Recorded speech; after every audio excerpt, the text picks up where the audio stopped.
You guys have been developing your Queen of Pentacles energy. You have been making something happen. Like a project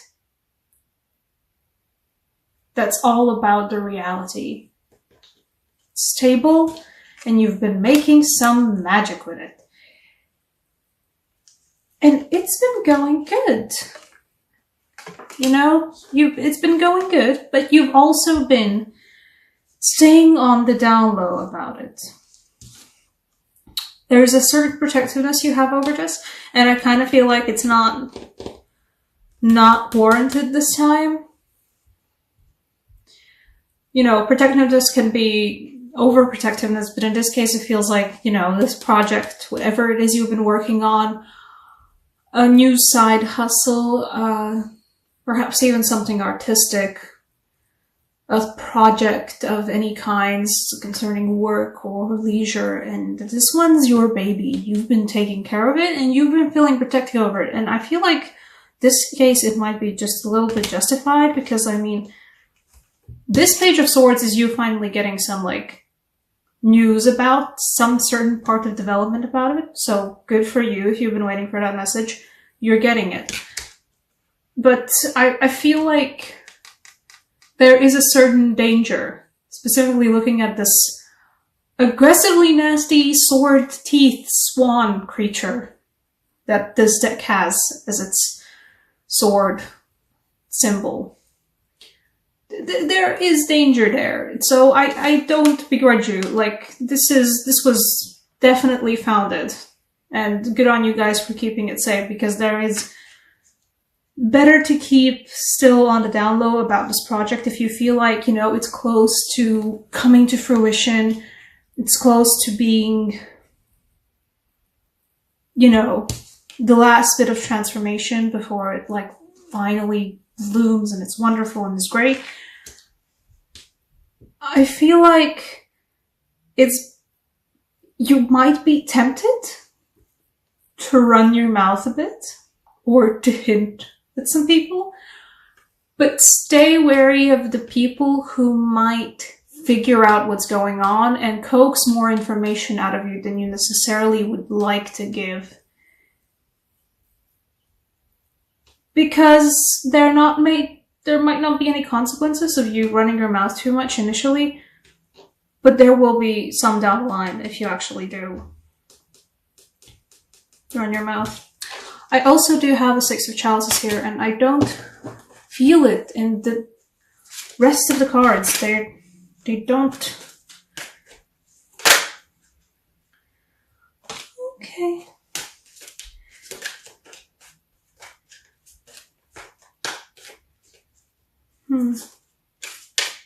Yeah. Okay, it's definitely coming to fruition, but I don't see its connection. Come on. Well, what's binding those two?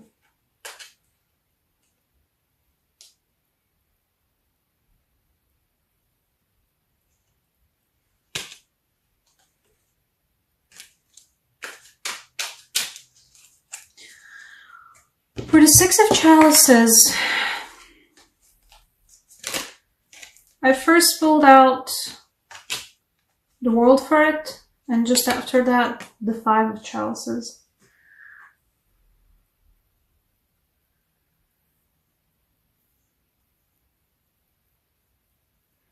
It feels like, through the appreciation of the, if you can see here, the two cups that are still on the cliff, not the ones that are falling into the water.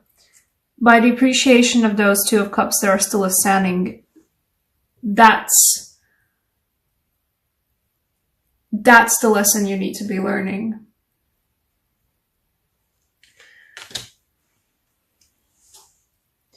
I feel like you had someone who was very dear to you, or perhaps actually, you know what it feels like? It feels like a friendship lost.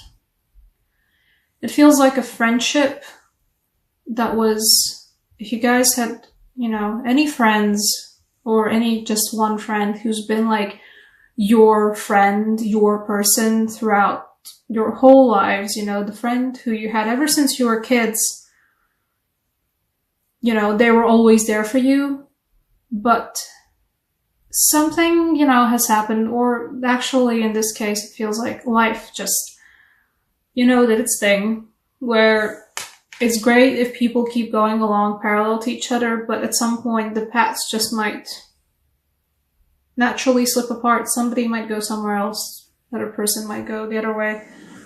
It feels like you guys are not running parallel anymore. It feels like there is a friendship that you guys probably already feel like a little bit uneasy about. Somebody you haven't been in contact with for a very long time, or somebody who's the way, actually, yeah, that's what it feels like.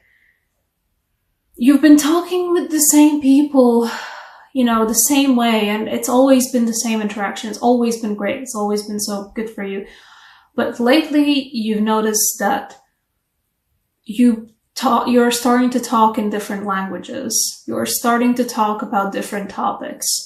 And not just in a way where, you know, the other person hears your different topic, and even if they don't fully understand it, they can still go like, yes, absolutely, you know, they're still supportive of you. They don't understand it in the way where they're just perplexed about it. They don't really see you anymore. Which can be... There is a bit of feeling about a tragedy for this Five of Cups, but the crux is the two of Cups that are still standing upright.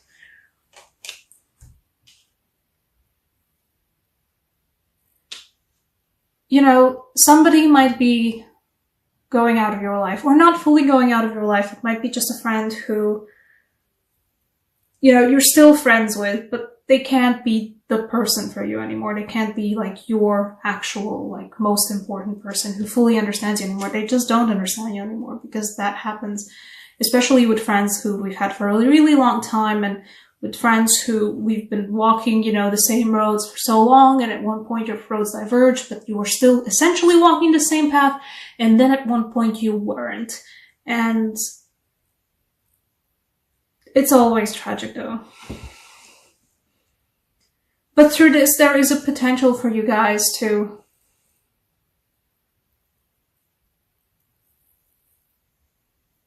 see the world again.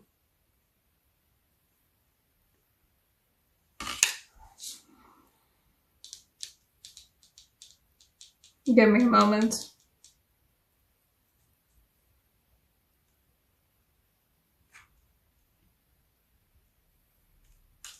Oh, I think I'll take another card. Where will I take another card from? I'll take a Druid Craft. Although last card for the Zone Gap. Take another card for the World.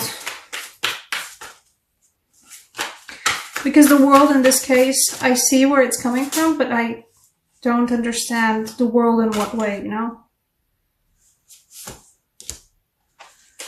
Someone new. The Ace of Cups for the World. I have a feeling that you guys will be meeting somebody new as well in June. Not just in the way of, oh, it's a new relationship. It has the potential to replace the childhood, incredibly important side-by-side relationship you had. It has the potential to replace it, but it has the potential to replace it in a completely different way, in a way that you weren't imagining that somebody else can mirror you in. You know, you had a mirror before, and it was like, it was a really great mirror, and then it broke, and you were like, oh no, and now you have a new mirror, and it mirrors you slightly differently, but it's still really, really good. So, yeah. There will be somebody new. Different than what you were expecting, certainly. But in the bestest of ways. Sorry about holding back my nose, by the way. What horrible card do I want for you guys? I don't know why, but I feel like a romance angel for you. I don't have a feeling of, like, that this new relationship, it might be actually also a romantic relationship for some of you. I think for the majority of you, this might be just a new friendship. or a new evolving friendship. I'm really sorry about the background noise. But for those of you whom this will be a new relationship,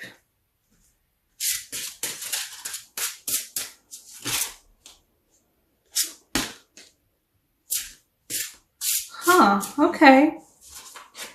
If any of you Virgos out there have been longing, okay, you know what? This is occasionally called the soulmate card. I did feel a feeling of loss about the soulmate card, but there are a lot of people, and I including me, who think that there are many soulmates along our way because, you know, souls split into so many different parts, and I think that is in a lot of ways true. Considering the fact that the Romance Angel Oracle cards both gave me the soulmate cards, the soulmate card, yes, this person is your soulmate, and the calling in your soulmate. If you guys have been, you guys will be going through a period, and if you are perhaps already going through a period of pining after somebody mirroring you, about somebody who could really legitimately understand you. I mean, this one's gonna be it. There is gonna be, I think, a very high potential that you guys will be finding somebody new who not only, you know, might look, I have a feeling they will be different than what you were expecting, but they will be somebody who will match with you in a way that, you know, you've only found very rare people match with you previously. A lot of happening for you guys in June, Virgo. You know what? I'm happy for you though. This is nice.